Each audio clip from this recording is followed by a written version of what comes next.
আপনার প্রিয় তারকার লেটেস্ট আপডেট জানতে সাবস্ক্রাইব করুন আমাদের চ্যানেল আর বেল বাটন ক্লিক করতে ভুলবেন না।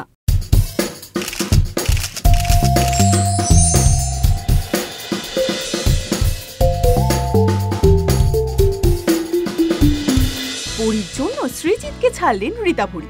কথা ছিল সৃজিত মুখোপাধ্যায়ের আগামী ছবি উমাতে গেস্ট অ্যাপিয়ারেন্স থাকবে তার। যিশু স্ত্রীর চরিত্রে অভিনয় করার জন্য সৃজিতের সঙ্গে সুইজারল্যান্ডেও যাবার কথা ছিল রীতা ভরি চক্রবর্তী, কিন্তু হঠাৎ করে বলিউডের ডাক, অনুষ্কা শর্মার সঙ্গে স্ক্রিন শেয়ার করার সুবর্ণ সুযোগ। তাই পরীতে অভিনয় করার জন্য সৃজিতের উমায় অভিনয় না করে মুম্বাই পাড়ি দিলেন রীতা ভরি। তবে উমাতে রীতা ভরি অভিনয় না করলেও তার বিশেষ বন্ধু সৃজিত তাতে চটেছেন বলে মনে হয় না।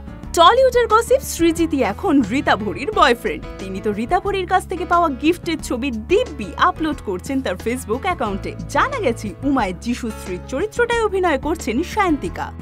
সিটি সিনেমা ইউটিউব চ্যানেলটি আপনাদের ভালো লাগলে লাইক করুন, সাবস্ক্রাইব করুন এবং অবশ্যই কমেন্ট করুন।